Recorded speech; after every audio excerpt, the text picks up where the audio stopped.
So one of the ways in which I think the left has corroded the sense that our young people, one of the statistics that bothered me a lot was the number of surveys that have been done in Western countries showing that young people don't appreciate what they've got. And I think that's because they've grown up in it. It's like a fish doesn't appreciate it's in water, right? They don't realise that nature is more like Game of Thrones than it is like the Western civilized world in which we live. History is like the Game of Thrones. Yeah, so we are very fortunate.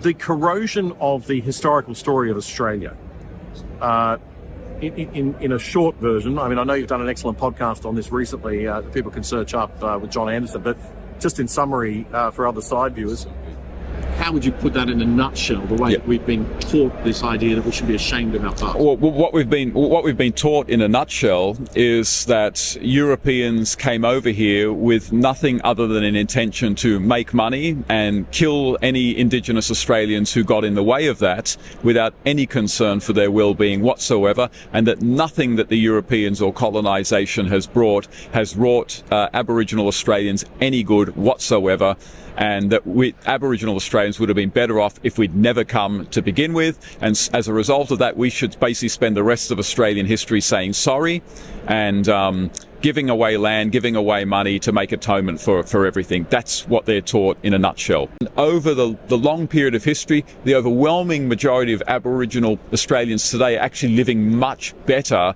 than they would have been had colonisation not taken place. 1/3 of them would have been killed at birth.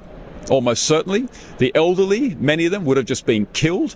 Women would have been treated horribly, as many of them still are in these remote communities. In actual fact, life is actually much better now.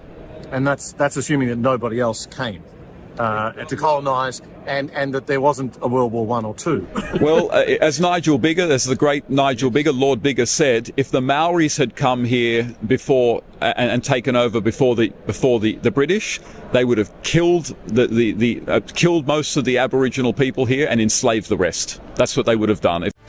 That was a clip from The Other Side. Check us out, othersidetv.com.au.